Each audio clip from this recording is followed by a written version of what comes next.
Claude's story in Grand Theft Auto 3 ends with chaos, silence, and mystery. In the last video, we covered the ambiguous fate of Maria, whether Claude pulled the trigger or not. But today, we're diving into what happened after the credits rolled. What became of the silent criminal who reshaped Liberty City? After Catalina's death and the final mission at the dam, Claude is left standing alone, or maybe not. Liberty City had been turned upside down by his actions. The Colombian cartel was nearly destroyed. The Leone family's internal war reached its peak, and the Yakuza were emboldened. Claude wasn't just a hired gun, he was a one-man wrecking ball. But what does a man like Claude do when the dust settles? Some fans believe he stayed in Liberty City, possibly working under the radar. Others argue he was too hot of a target. After double-crossing so many factions, he had to disappear. And Claude? He's the type who could vanish without a word. There's a compelling theory that Claude fled the city to start fresh somewhere else. We know from GTA San Andreas, set in 1992, that he was already a wanted racer and criminal. In that game, we see him racing in San Fierro, dating Catalina before she leaves him. For that cameo not only ties his backstory together, it suggests he's always been a drifter. No roots, no loyalty, just opportunity. So post-GTA 3, it's likely Claude moved on, perhaps to Vice City, San Fierro, or beyond. He may have returned to illegal racing, gotten back into robberies, or built a new empire quietly. What makes Claude fascinating is that he doesn't need dialogue to make an impact. He's a blank slate, just enough detail to spark speculation. Claude might still be out there, watching, waiting, or maybe he finally found peace away from the streets. But one thing's for sure, Liberty City was never the same after him.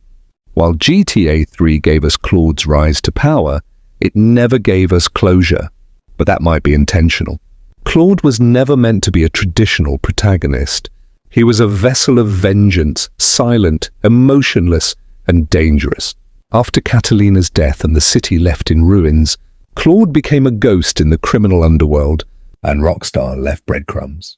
If you know where to look. One major hint about Claude's fate comes in GTA 4. If you head to the docks in Broker, you'll overhear an NPC on the phone saying something like, "Some mute guy whacked a bunch of cartel guys back in the day." It's a direct reference to Claude.